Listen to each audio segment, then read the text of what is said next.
Hello everyone. तो आज हम यहाँ पर देखने वाले हैं श्रीदेव सुमन उत्तराखंड यूनिवर्सिटी का जो एग्जामिनेशन चल रहा है, सेमेस्टर एग्ज़ाम, जहाँ पर हम बात करेंगे आज जो फर्स्ट पेपर है। हालांकि लास्ट में कंडक्ट हुआ, किसी कारणवश पोस्टपोन हो गया था। तो ये आपका है इनऑर्गेनिक का पेपर और पेपर कोड आपको यहाँ पर दिख रहा है 101।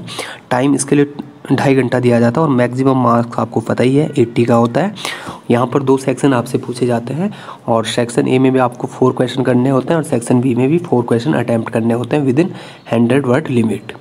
अब आपको यहाँ पर जो पहला क्वेश्चन दिख रहा है सेक्शन ए में, ये आपके पास है वेस्पर थ्योरी से रिलेटेड। ठीक है, इसको एक्सप्लेन करना है और उसके बाद आपको यहाँ पर वैलेंस बॉन्ड थ्योरी का यूज़ करते हुए शेप के बारे में लिखना है। सेकंड क्वेश्चन में जो आपको दिख रहा है यहाँ पे व्हाट आर मेटल बोराइड्स, और इसके एग्जाम्पल भी आपको यहाँ पर लिखने होते हैं। फिर आपके पास क्वेश्चन नंबर 3, ये यहाँ पर प्रिंटिंग मिस्टेक लग रही है क्योंकि दोनों जगह पे आपके पास क्या है, एक जैसा कंपाउंड है, तो इसे हम फिलहाल छोड़ देते हैं। आगे बढ़ते हैं क्वेश्चन नंबर 4 की तरफ और यहाँ पर आपको बहुत ही फेमस क्वेश्चन पूछा गया है बेंट रूल। और बेंट रूल किस तरह से सेफ और हाइब्रिडाइजेशन को एक्सप्लेन करता है, तो आपको पता ही है बेंट रूल एक तरह से इलेक्ट्रोनेगेटिव कैरेक्टर और हाइब्रिडाइजेशन के बारे में बताता है, जहाँ पे जो बेंट रूल यानी कि इलेक्ट्रोनेगेटिविटी की वजह से जो नॉर्मल बॉन्ड एंगल होता है वो कुछ कम हो जाता है।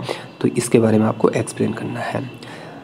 पेज नंबर 2 की तरफ बढ़ते हैं और यहाँ पर क्वेश्चन नंबर जो 5 आपके पास है, यहाँ पर आपको बोला गया है ओवरऑल फॉर्मेशन किस तरह से स्टेप वाइज फॉर्मेशन कांस्टेंट से रिलेट करता है। क्वेश्चन नंबर 6 हमारे पास यहाँ पर है, आपको पूछा गया है यहाँ पर कि थर्मोडायनेमिक एंड काइनेटिक स्टेबिलिटी यानी कि स्टेबल एंड अनस्टेबल और इनर्ट एंड लेवाइल जो कॉन्सेप्ट है उसको आपने डिफ्रेंशिएट करना है। ठीक है, पहला वाला जो थर्मोडायनेमिक वाला होता है ये आपका मेटल लिगेंड बॉन्डिंग पे डिपेंड करता है और काइनेटिक स्टेबिलिटी रेट पे डिपेंड करता है रिएक्शन की, मेटल लिगेंड कितनी जल्दी जुड़ रहे हैं। क्वेश्चन नंबर 7 में हमारे पास है SN1CB के बारे में आपको यहाँ पर ऑक्टाहेड्रल कॉम्प्लेक्स के रिस्पेक्ट में लिखना है। और क्वेश्चन नंबर 8 में आपके पास जो चीलेट इफेक्ट है ये बहुत बार पूछा जाता है और इससे रिलेटेड जो फैक्टर हैं, क्या क्या फैक्टर इसे अफेक्ट करते हैं उसके बारे में डिस्कस करना है। सेक्शन बी की तरफ हम बढ़ते हैं। यहाँ पर जो क्वेश्चन आपके पास है क्वेश्चन नंबर 9 CFT के बारे में डिस्कस करना है और यहाँ पर आपको साथ में एक्सप्लेन करना है कि जो CFSE है यानी कि क्रिस्टल फील्ड स्टेबलाइजेशन एनर्जी, जिसे डेल्टा O से रिप्रेजेंट किया जाता है, ये किस तरह से अफेक्ट होती है। जैसे आपको पता होगा चार्ज हो गया या फिर साइज हो गया या लिगेंड हो गया, तो इस तरह से ये इसको अफेक्ट करते हैं। उसका कारण आप लिख सकते हो यहाँ पे। क्वेश्चन नंबर 10 में आपके पास है weak field ligand and strong field ligand को आपने एक्सप्लेन करना है स्पेक्ट्रोकेमिकल सीरीज़ के अकॉर्डिंग, जहाँ पर लिगेंड को एक इंक्रीजिंग ऑर्डर में लिखा जाता है उनके फील्ड स्ट्रेंथ के, तो उसके अकॉर्डिंग आपने एक्सप्लेन करना है किस तरह से वो पेयरिंग करा पाते हैं या नहीं करा पाते हैं, डेल्टा O का वैल्यू इस तरह से। क्वेश्चन नंबर 11 में आपके पास है, यहाँ पे आपको एक्सप्लेन करना है क्रिस्टल फील्ड स्प्लिटिंग, उसके बाद क्रिस्टल फील्ड स्टेबलाइजेशन एनर्जी यानी कि फिर से आपका CFSE के बारे में पूछा गया है और यहाँ पर स्क्वायर प्लेनर के बारे में लिखना है आपको।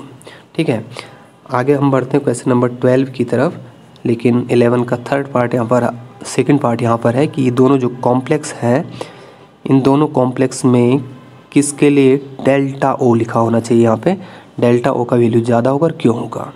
क्वेश्चन नंबर 12 में आपके पास है कि आपको बोला गया है यहाँ पर, क्वेश्चन नंबर 12 में यहाँ पे आपको बोला गया है कि जो आपका स्पेक्ट्रोफोटोमेट्रिक मेथड है ये स्टेबिलिटी कांस्टेंट को डिटरमाइन करने में किस तरह से मदद करता है, यानी कि आपको यहाँ पर बियर्स लॉ का यूज़ करना है और फिर उसके बाद इक्विलिब्रियम वाला कॉन्सेप्ट लगा के यहाँ पे फॉर्मेशन कांस्टेंट या स्टेबिलिटी कांस्टेंट के बारे में डिस्कस करना है। सेकंड पार्ट आपके पास है यहाँ पर कि substitution reaction in octahedral complex inert ligand का यूज़ करते हुए। फिर 13 पे आपके पास है एनिशन रिएक्शन और बी पोर्शन इसका है कि electron transfer reaction through outer sphere complex या आउटर स्पेयर मैकेनिज्म। ठीक है, क्वेश्चन नंबर 14 में आपके पास है कि आपको बोला गया है कि स्टेबिलिटी को अफेक्ट करने वाले फैक्टर कौन कौन से हैं। 15 में आपके पास है discuss the mechanism of the nucleophilic substitution in square planar complexes. And इसी में आगे पूछा गया कि इनर्ट एंड लेवाइल कॉम्प्लेक्सेस क्या होता है, और ये वाला जो पॉइंट होता है ये आपका काइनेटिक के अकॉर्डिंग काइनेटिक स्टेबिलिटी के अकॉर्डिंग एक्सप्लेन किया जाता है।